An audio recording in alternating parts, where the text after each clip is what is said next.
تفسیر دیکھتے ہیں. اعوذ باللہ من الشیطان الرجیم. فخلف من بعدہم خلف ورثوا الکتاب. پھر اگلی نسلوں کے بعد ایسے ناخلف لوگ ان کے جانشین ہوئے. کیا ہوا ان میں؟ ورثوا الکتاب، کہ وہ کتاب الہی کے وارث ہوئے. کتاب کا وارث ہو کے تو انسان کو بہت ہی خوبصورت ایٹیچیوڈ شو کرنا چاہیے تھا، لیکن ان بدقسمت لوگوں نے کیا کیا؟ یاخذون عرض ھذا الادنی ویقولون سیغفر لنا، کہ اس دنیا دنی کے فائدے سمیٹنے لگے.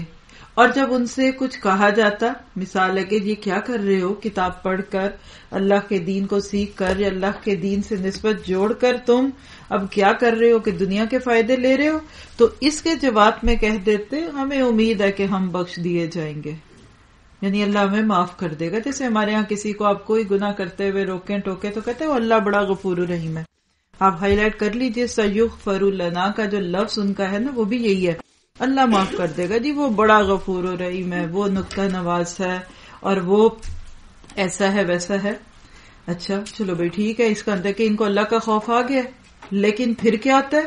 وَإِن يَأْتِهِمْ أَرَدٌ مِثْلُهُ، اور اگر پھر دوبارہ وہی دنیا کا سامان ان کے سامنے آتا ہے، یعنی پھر کوئی دنیا کا فائدہ ہے، پھر کہیں دین کو پیچھے ڈالنا ہے، پھر کہیں اسلام کو پیچھے ڈال کر دنیا کا کوئی ناجائز فائدہ لینا ہے، تو یاخذوہ، پھر اس کو پھر لے لیتے ہیں، پھر لپک کر اس کو لے لیتے ہیں. یعنی یہ کھیل ہے ان کا. یہ کہنا کہ اللہ معاف کر دے گا اور اب نہیں کریں گے، یہ صرف ایک دھوکہ ہے جو وہ خود کو دیتے ہیں. حقیقت یہ ہے کہ ایسے لوگ اللہ کے ساتھ کیے ہوئے وعدے کو بھول چکے ہیں. اسی لیے اللہ تعالیٰ آگے ان کو پھر وعدہ یاد دلاتے ہیں، الم یؤخذ علیہم میثاق الکتاب الا یقولون علی اللہ الا الحق. کیا ایسے بدقسمت لوگوں سے یہ وعدہ نہیں لیا گیا کتاب میں کہ یہ حق کے سوا کچھ نہیں کہیں گے؟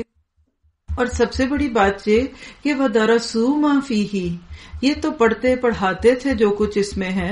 یعنی یہ کہ جاہل لوگ اب نہیں ہیں، یہ علم کو جانتے ہیں، یہ درس و تدریس سے منسلک لوگ ہیں، ان کو سب پتا ہے اللہ کی کتاب ان سے کیا چاہتی ہے، یہ خود پڑھ چکے ہیں جو کچھ کتاب میں لکھا ہوا ہے.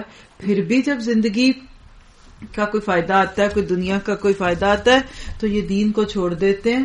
تو ان کو بتا دو کہ وَالدَّارُ الْآخِرَةُ خَيْرٌ لِّلَّذِينَ يَتَّقُونَ، کہ آخرت کا گھر تو اللہ سے ڈرنے والے لوگوں کے لیے بہتر ہے.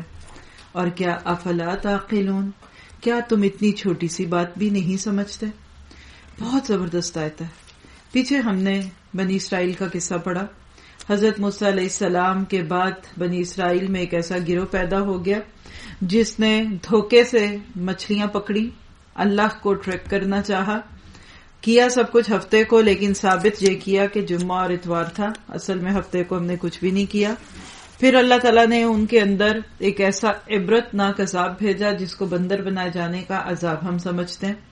کچھ عرصہ تک تو قومیں اللہ کی طرف سے آئی ہوئی پکڑ پر تھوڑا سا جمی رہتی ہیں. ان کو لگتا ہے کہ واقعی بھائی ہم جو بھی غلط کر رہے تھے اسی کی وجہ سے تو ہم پہ یہ سزا پڑی، لہٰذا اب ٹھیک ہو جائیں گے.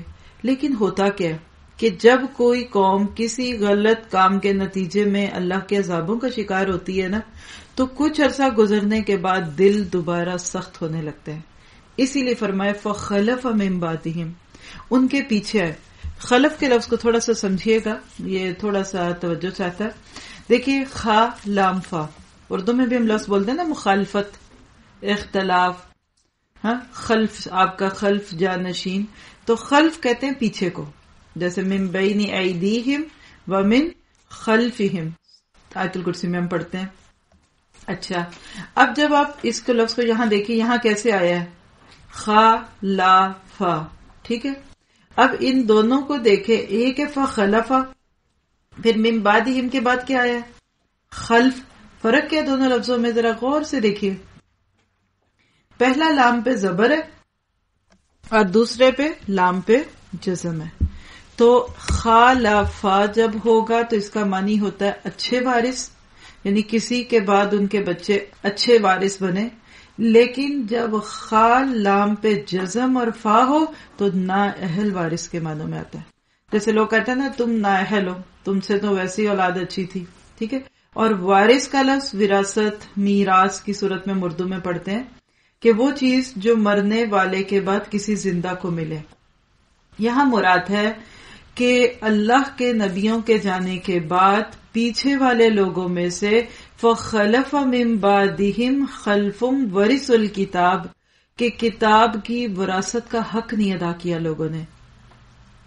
ان کا حال کیا تھا کہ اپنے آپ کو اللہ کی کتابوں سے جوڑتے تھے، لیکن اس کے بعد پھر جب ذرا دنیا کا کوئی فائدہ آتا تو اس کو چھوڑتے تھے. اصل میں یہ دین والوں پہ اور کتاب والوں پہ اور علم والوں پہ تنقید ہے.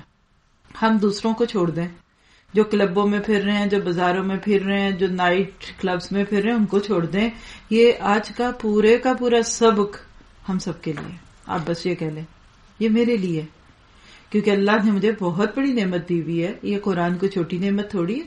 اور اگر اس کو پا کر رویہ اور طریقہ کار وہی ہو جو بےچارے ان پڑھ اور دوسرے لوگوں کا ہے، ان پڑھ سے مراد وہ لوگ جو دین سے دور ہے، تو پھر میرے اور ان میں فرق کوئی نہیں. تو اللہ تعالی ہم سب کو ایک آئینہ دکھاتے ہیں کہ پچھلے دور میں بھی یہی ہوا کہ جب لوگ دین کی خدمت کرتے رہے، لیکن وقت کے گزرنے کے ساتھ ساتھ جب شمع سے دور ہوں تو اندھیرا پھیلتا ہے نا.